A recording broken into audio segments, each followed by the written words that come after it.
What happens when the team everyone thought was all in suddenly pumps the brakes? The Toronto Blue Jays were supposed to be the frontrunners for Kyle Tucker, the superstar outfielder who could change everything. But new reports suggest the Dome might be looking elsewhere.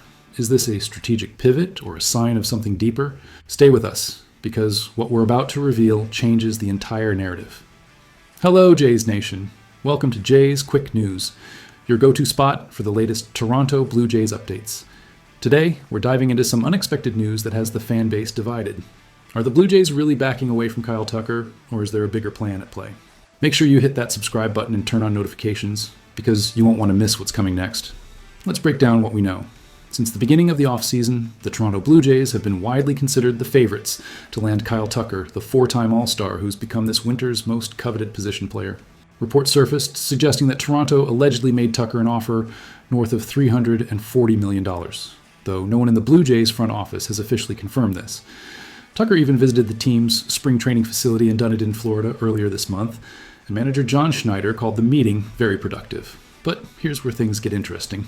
According to MLB insider Ken Rosenthal, speaking on Fair Territory recently, the Blue Jays have shifted their strategic focus.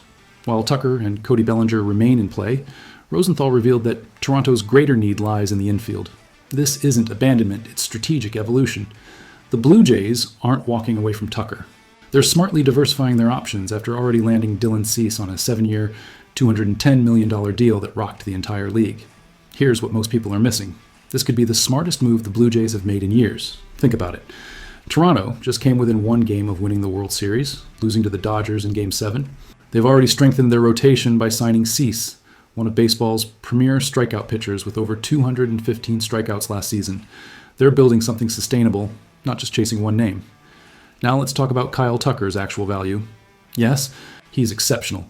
A career 274 hitter who posted a ridiculous slash line of 289, 408, and 585 in 2024 with the Astros. He smashed 23 home runs with an absurd 181 OPS plus in just 78 games before a shin injury sidelined him. The man was producing at an MVP level when healthy. But here's the key word, when healthy. Tucker missed significant time due to injury, and he's commanding over $400 million on the open market. The Yankees, Mets, Dodgers, and Orioles are all circling. If the Blue Jays have learned anything from past off seasons, it's that tunnel vision on one player can leave you empty-handed and scrambling. Remember the Shohei Ohtani pursuit? Toronto was all in, and when that didn't happen, they had no backup plan. This time, they're being proactive rather than reactive. This is where the strategy becomes fascinating. Bichette just became a free agent after declining Toronto's qualifying offer.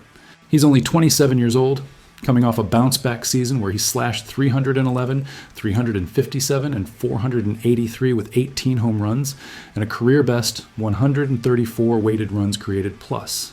The guy led the American League in hits and nearly did it again last season despite missing time. Yes, Bichette's defense at shortstop has been questioned. He finished with negative defensive metrics. But here's the twist. He's reportedly willing to move to second base, which completely changes his value proposition. With Andres Gimenez proving he's an elite defender at shortstop during the World Series run, the Blue Jays can now optimize their infield defense while keeping Bichette's elite bat in the lineup. That's not a weakness, that's roster construction genius. Alex Bregman is also in the mix after opting out of his 3-year, $120 million deal with the Red Sox. He just turned 31, but put up solid numbers and brings championship pedigree. The Blue Jays have options, real options, and they're not putting all their eggs in one basket this time. Here's the positive perspective everyone's overlooking. The Blue Jays are operating from a position of strength for the first time in decades. They just reached the World Series with Vladimir Guerrero Jr. locked up on a 14-year extension. They have one of baseball's best rotations with Cease, Kevin Gausman, Shane Bieber, and breakout star Trey Yesevich. Their window isn't closing, it's just opening. If Toronto signs Bichette and moves him to second base, they've addressed the infield need without breaking the bank. That still leaves financial flexibility to pursue Tucker if the price becomes reasonable, or to make moves at the trade deadline. The smart play isn't always the splashiest play. Sometimes it's about building depth, maintaining flexibility, and trusting your scouting and development systems. The market dynamics are also working in Toronto's favor. Tucker's price tag might come down as teams balk at $400 million plus commitments. The Dodgers reportedly only want a short-term deal. The Yankees might pivot to Bellinger. If the Blue Jays can swoop in at $350 million instead of $430 million, while also adding infield help, they've suddenly built a juggernaut without overpaying. And let's be honest, even if Tucker signs elsewhere, the Blue Jays are still legitimate contenders. They pushed the Dodgers to the absolute limit without him. With Cease anchoring the rotation, a revitalized Bichette at second base, and Guerrero in his prime, Toronto has championship DNA. They're not desperate, they're calculated. They're not panicking, they're planning. That's the mark of an organization that's learned from its mistakes and is building something special. The Blue Jays aren't at a crossroads. They're at a strategic advantage.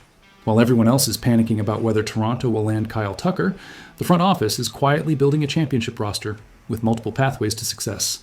They've already made the biggest pitching move of the offseason with Dylan Cease. They're keeping the door open for Tucker while actively pursuing Bo Bichette.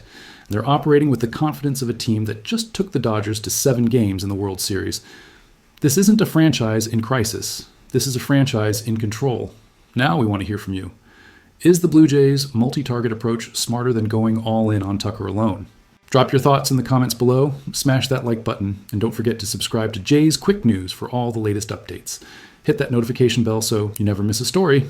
Thanks for watching Jays Nation. We'll see you in the next one.